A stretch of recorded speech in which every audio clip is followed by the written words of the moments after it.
नमस्कार दोस्तों, स्वागत है आपका आपके अपने YouTube channel exam Guru tips and tricks में। दोस्तों आज स्टैटिक जीके का हम 10वां वीडियो करने वाले हैं और आज का जो टॉपिक है बहुत ही महत्वपूर्ण है। आज हम देखेंगे इंटरनेशनल बाउंड्रीज, अंतर्राष्ट्रीय सीमा रेखाएं। ये सीमा रेखा होती क्या है, सबसे पहले हम इसको जानेंगे, कितने प्रकार से होती है, उसके बाद जो इम्पोर्टेंट है हम वही टॉपिक को करेंगे। ठीक है, स्टैटिक जीके को हम अलग तरीके से पढ़ रहे हैं। एक तो पीडीएफ है हमारा 46 टॉपिक का, मैंने आप सबको पीडीएफ प्रोवाइड कर दिया, बहुत सारे लोगों ने लिया है। जिन लोगों ने नहीं लिया मैं चाहता हूं वो ले ले, लिंक आपको डिस्क्रिप्शन में मिल जाएगा। पीडीएफ के लिए आपको पे करना पड़ सकता है, लगभग 70 रुपये के आसपास। आपको घबराने की जरूरत नहीं है, पीडीएफ आपको लेके रिवीजन करना है। मुझे पता है पीडीएफ से पढ़ने में प्रॉब्लम होगी, लेकिन मैंने आपको बोला था कि मैं पीडीएफ के 46 टॉपिक का 46 वीडियो आपको प्रोवाइड करूँगा, यानी कि वीडियो देखने के बाद आपको सिर्फ रिविजन करना ही पीडीएफ से रह जाएगा। ठीक है, तो इस तरीके से हम कर रहे हैं। तो उससे पहले हम यहाँ पे चाहेंगे, अनअकैडमी एसएससी चैंपियनशिप लीग चल रही है जिसमें आपको फ्री ऑफ कॉस्ट में ऑनलाइन टेस्ट देने का मौका, साथ में आप प्राइज जीत सकते हैं। 3 स्टेज में यहाँ पे टेस्ट होने हैं। स्टेज 1 जो होगा ये वीकली चलता है 23 अक्टूबर, स्टेज 2 24 अक्टूबर और फिनाले जो होगा 1 नवंबर को होगा। फ्री ऑफ कॉस्ट एनरोल कर सकते हैं, लिंक आपको डिस्क्रिप्शन में मिल जाएगा। और अगर जो हम बात करें, 3 स्टेज में आपके एग्जाम होंगे, ग्रुप स्टेज 1, ग्रुप स्टेज 2 और फिनाले। तीनों ऑब्जेक्टिव टाइप के रहेंगे। Number of question group stage 1 और ग्रुप स्टेज 2 में 50-50 होंगे, फिनाले में 100 क्वेश्चन होंगे। 30 minute group stage 1, group stage 2 में टाइमिंग रहेगी। और देख सकते हैं क्या क्या पूछा जाएगा। जो ग्रुप स्टेज 1 है उसमें रीजनिंग और जनरल अवेयरनेस, और ग्रुप 2 में जो रहेगा क्वांट और इंग्लिश, और ग्रुप फिनाले जो होगा उसमें चारों पूछा जाएगा। जो एसएससी की तैयारी करते हैं उनके लिए गोल्डन अपॉर्चुनिटी है ये। ठीक है, नेगेटिव मार्किंग तीनों में रहेगा। अब देखिए यहाँ पे मैंने बताया आपको प्राइज जीतने का भी मौका मिलेगा। देख सकते हैं ग्रुप स्टेज 1 वालों के लिए यहाँ पे 5000। ठीक है, ग्रुप स्टेज 2 वालों के लिए जो 2 और 3 रैंक लाएंगे उनको यहाँ पे 2500। फिनाले वालों को देख सकते हैं 10,000 तक यहाँ पे प्राइज रखा गया है। बाकी आप देख सकते हैं। चलिए यहाँ पे शुरू करते हैं आज का टॉपिक। हमने बोला था अंतर्राष्ट्रीय सीमा रेखाएं, अंतर्राष्ट्रीय बाउंड्री। जिन लोगों ने सब्सक्राइब नहीं किया, पहला काम सब्सक्राइब करो। बहुत अच्छी अच्छी चीज़ें हम आगे रेलवे एग्जाम्स के लिए करने वाले हैं। ठीक है, सबसे पहले हम यहाँ पे देख लेते हैं अंतर्राष्ट्रीय सीमा रेखा होती क्या है। किन्हीं 2 देशों के बीच वो बाउंड्री लाइंस जिनसे ये निर्धारित किया जाता है, इधर आपका देश है, इधर पाकिस्तान है, इधर भारत है, इधर अमेरिका है, इधर कनाडा है, उन्हीं को हम अंतर्राष्ट्रीय सीमा रेखा कहते हैं। अब घर का बंटवारा, खेत का बंटवारा तो हम आसानी से कर लेते हैं, छोटी होती है, लेकिन देश का बंटवारा कैसे करेंगे? कई हजारों किलोमीटर बड़ी लंबी सीमा होती है। तो उसके लिए ये सोचा गया कि किसी नदी को हम बाउंड्री लाइन बना लेंगे, किसी पहाड़ को हम बाउंड्री लाइन बना लेंगे, किसी पर्वत को हम बाउंड्री लाइन बना लेंगे, किसी झील को हम बाउंड्री लाइन बना लेंगे, किसी दलदल को हम बाउंड्री लाइन बना लेंगे। तथा ये संकल्पना निकल के आई कि जो देशों की सीमा निर्धारित की जाएगी वो नदी, पर्वत, झील आदि के आधार पर की जाएगी। एक और तरीका था कि अक्षांश और देशांतर के हिसाब से भी बांट लेते हैं। ठीक, तो इस प्रकार से अंतर्राष्ट्रीय देशों की सीमाएं अलग अलग बनाई गई। अब इसमें भी अलग अलग टाइप की होती हैं। जैसे एक होती है आपकी अध्यारोपित सीमा रेखा। अध्यारोपित इंपॉर्टेंट है क्योंकि भारत और पाकिस्तान के बीच जो सीमा रेखा है वो अध्यारोपित सीमा रेखा है। अब कैसे आप कहोगे अध्यारोपित सीमा रेखा है? तो अध्यारोपित सीमा रेखा वे रेखाएं होती हैं जिनका निर्धारण किसी अन्य देश के निवासियों द्वारा किया जाता है या जिनका निर्धारण किसी बाहरी शक्ति के द्वारा किया जाता है, वो अध्यारोपित सीमा रेखा कहलाती है। अब आज़ादी के बाद सर जी रेडक्लिफ आए थे भारत और पाकिस्तान का सीमा का निर्धारण करने, तो उन्हीं के नाम पे रेडक्लिफ रेखा बोला जाता है। ठीक है, और भी होती हैं जैसे आपका अध्यारोपित के अलावा अवशेषी सीमा रेखा, पूर्ववर्ती सीमा रेखा, परवर्ती सीमा रेखा। खैर ये तीनों इंपॉर्टेंट नहीं, आप अध्यावर्ती सीमा रेखा आप याद रखिएगा। अब आइए हमारे पीडीएफ पे चलते हैं, जो दी गई हैं उसको याद कर लेते हैं। सबसे पहले बात कर लेते हैं डूरंड रेखा। भारत और अफगानिस्तान के बीच सीमा रेखा का काम करती थी पहले, लेकिन फिर आपको पता आज़ादी के बाद पाकिस्तानी कबीलाई थे, उन्होंने हमला कर दिया था। उसके बाद कुछ लोग यूएन में चले गए थे, युद्ध विराम की घोषणा हुई थी। जब हमला किया था तो वो जम्मू तक पहुंचने वाली थी। खैर ये तो लंबा टॉपिक हो जाएगा, यहाँ तक छोड़ते हैं। जब युद्ध विराम हुआ, जो सेना जहाँ तक थी वही सीमा हो गया। तो जो पाकिस्तानी सेना थी, वो कबीलाई सेना थी, वो आपका बलूचिस्तान तक कब्जा कर लिया था, तो वहाँ पे वो पाकिस्तान के कब्जे में चला गया है। तो उसी को अब डूरंड रेखा बोलते हैं, और वो पाकिस्तान और अफगानिस्तान के बीच में है।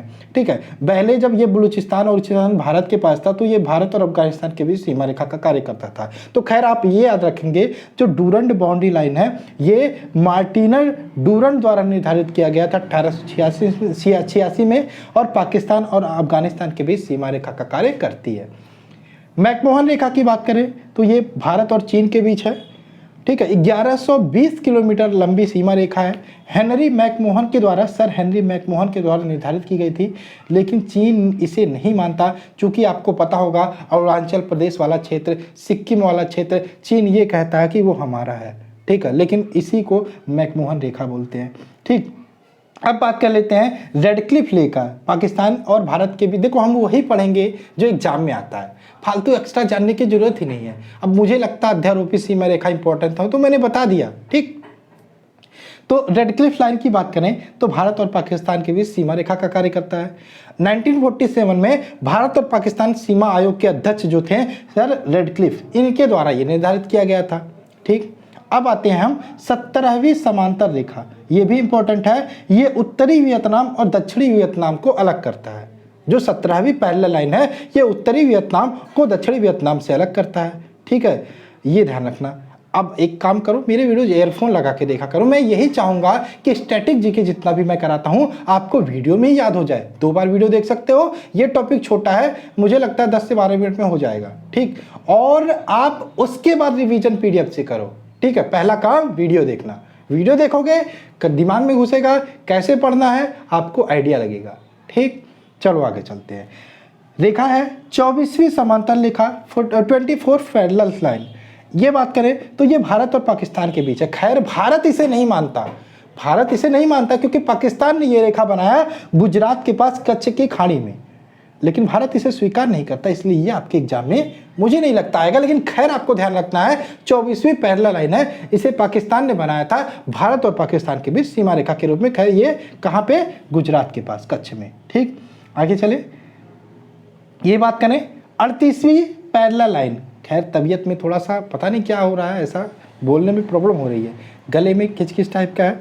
चलिए यहाँ पे बात करें 38वीं समांतर रेखा, 38वीं पैरेलल लाइन उत्तर कोरिया को दक्षिण कोरिया से अलग करती है।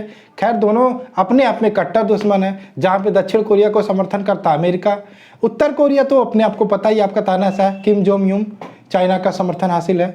लेकिन यहाँ पे बात करें 38वीं समांतर रेखा कोरिया को, जो कोरिया कुछ इस प्रकार से है, कोरिया को 2 भागों में बांटता है, एक उत्तर कोरिया एक दक्षिण कोरिया, ठीक।